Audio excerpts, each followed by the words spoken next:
Readiness Total Sports, brought to you by Fourth Terrace Diagnostic Center.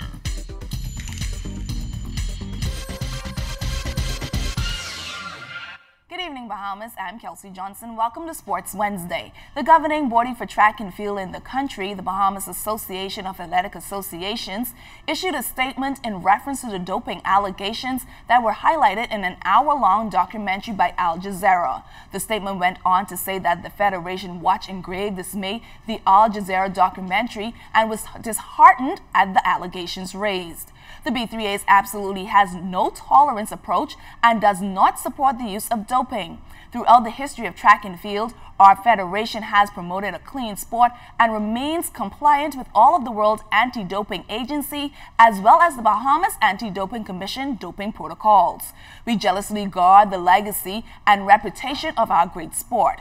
We will do everything within our power to foster a sport that remains clean, above reproach, and free of actions that contravene policies, the code of ethics of our strategic national and international partners. One of the stops on the calendar for the junior athletes next year is Andros. The North Andros Track and Field Invitational is one of many sanctioned qualifying meets by the B3As. Organizer and head coach of the track and field program in Andros, John Ingram, is encouraging everyone to come on down and compete. Yeah, definitely. Because I see that they're now seeing the level of competition from our kids in Andros. And I think the competition level is very high there, so they want to compete there as well. And given the opportunity to it's also a crypto qualifying meet, you know, so it's going to be high competition level at the same time. Fans got a taste of what can be one of the biggest matchups at the upcoming Hugh Campbell Basketball Invitational, the game with the Doris Johnson Marlins and the St. George's Jaguars out of Freeport today. The Marlins defeated the Jaguars 63-59 to win the pool championships at the Providence Basketball Classic.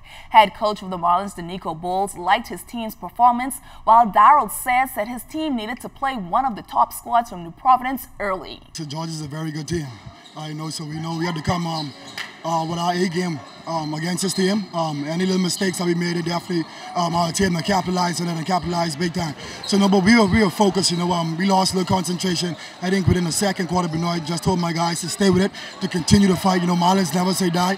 And you know, I think we continue to stick with our game plan, even though we were down about 10 to 12 points. You know, the guys continue to fight and they executed and they got the stops that they needed. And the end result is that we won the game. Both teams played hard, played because it's a different style of play. That's why we like coming to this tournament, because we play a certain way in Grand Bahama, and it's more of a controlled pace. Not that New Providence doesn't, but they play more up-tempo with the shot clock. We usually don't play with a shot clock and the FIBA rules. We're trying to get adjusted. That's why we come here to get this experience.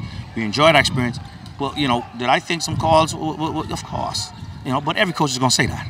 You know, but the fact of the matter is we made a lot of mistakes. Let me make that clear. We made a lot of mistakes. The game didn't have to be that way. When we were up 12, we went on a drought for 3.5 minutes where we didn't score. So I try to tell the kids, now, don't walk with your thing, oh, the referees do this. Let the referees ref, we'll coach. From the collegiate side of the court, New Orleans Tum Tum Nen was home for a couple of days, getting some much-needed rest for the long basketball season ahead of him.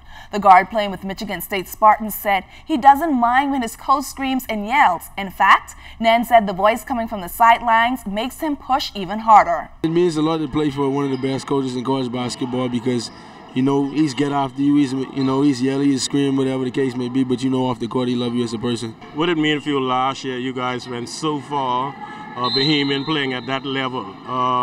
You don't normally see it like that. Yeah, it put a lot of hunger in me to want to get back there and win a national championship, so I thought it was good for us to go that far. You think you could get back there this year with the team you have?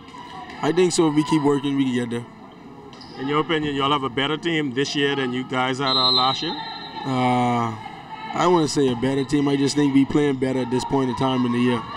Mention the name King Eric Gibson Sr. and watch the smiles that comes across the faces of many of the sporting community. The late King Eric has touched the lives of many Bahamians through sports, but golf and sailing were his loves. This coming January, his legacy will live on through the hosting of the All-for-One King Eric Gibson Regatta, which will be put on by his children. Son, the Honorable Shane Gibson, reflected on his father's many contributions to the sports in the Bahamas. First of all, King Eric was an avid golfer, he was an avid sailor, entertainer, musician. And so sports was always a part of what he did. And if you had an opportunity to speak with him, he would tell you that he was the best in all those categories. You know, and so he made sure that being involved in golf and sailing from a national level that he put all into. He poured his whole heart and soul into it. You know, when it came to golf, he made the national team on several occasions on 2 or 3 different categories: the regulars, the seniors, and the super seniors.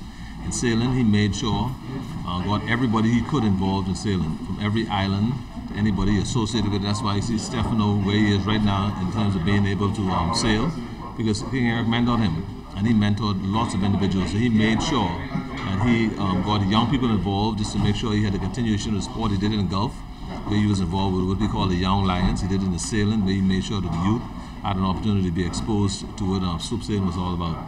And so it was his passion, and his kids, we just figured we would just carry on his dream and make sure his legacy lives on long after he's gone. Well, that's all the time we have for sports. I'm Kelsey Johnson.